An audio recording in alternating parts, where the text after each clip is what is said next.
এটি অতি দুখৰ বিষয় আৰু মুখ্যমন্ত্ৰী ডাঙৰীয়াই যিখিনি বক্তব্য দাঙি ধৰিলে অসমীয়া মহিলাক অপমান কৰি সেই বক্তব্যত আমি তীব্ৰভাৱে গৰিহণা দিছো। চাওক, আমাৰ চৰকাৰৰ দিনত দীঘলীয়া প্ৰায় 2001 চনৰ পৰা 2016 চনলৈ বহুতবোৰ অসমৰ মহিলাৰ নিজৰ যোগ্যতা ভিত্তিত চাকৰি হৈছিল, বিভিন্ন বিভাগত চাকৰি ওলাইছিলে আৰু যোগ্যতা হিচাপে নীতি নিয়মৰ মাজত এই মহিলাসকলে চাকৰি পাবলৈ সক্ষম হৈছে। কিন্তু আজি মুখ্যমন্ত্ৰী ডাঙৰীয়াই তেওঁ অকল নিৰ্বাচনত নিজৰ দলটো জিকিবৰ কাৰণে অসমৰ আমাৰ মহিলাসকলক যিভাৱে এটা অশালীন বক্তব্য কৈ তেওঁলোকক অপমান কৰি লজ্জিত কৰি এই বক্তব্য দাঙি ধৰিলে, আমি এনেকুৱা ধৰণৰ বক্তব্য এনেকুৱা এজন মুখ্যমন্ত্ৰীৰ পৰা আমি অসমৰ মুখ্যমন্ত্ৰীয়ে কেতিয়াও আশা নকৰো।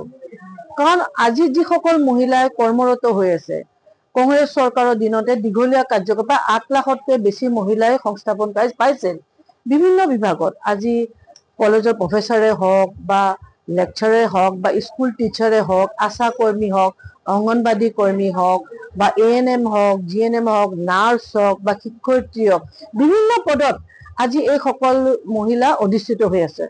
আৰু তেওঁলোকে বিভিন্ন মহিলা আজি বিয়া বাৰু হৈ গৈছে, তেওঁলোকৰ পৰিয়াল আছে, তেওঁলোকৰ ল'ৰা ছোৱালী ডাঙৰ হৈ গৈছে, এক সুন্দৰ শান্তিৰে তেওঁলোকে নিজৰ পৰিয়ালত তেওঁলোকে চলি আছে। কিন্তু মুখ্যমন্ত্ৰীৰ মুখৰ পৰা যিখিনি বাক্য আজি ওলাই গ'ল, এই বাক্যবোৰে এই মহিলাসকলক আজি তেওঁলোকৰ পৰিয়ালৰ সন্মুখত, তেওঁলোকৰ ল'ৰা ছোৱালীৰ সন্মুখত, নিজৰ স্বামীৰ সন্মুখত, নিজৰ সন্তানৰ সন্মুখত, নিজৰ সমাজৰ প্ৰত্যেকজন নাগৰিকৰ সন্মুখত যে এক যে সন্দেহৰ ভাৱ যে সৃষ্টি কৰিলে, এইটো পতিয়ন হ'ল, এইটো দেখা গৈছে।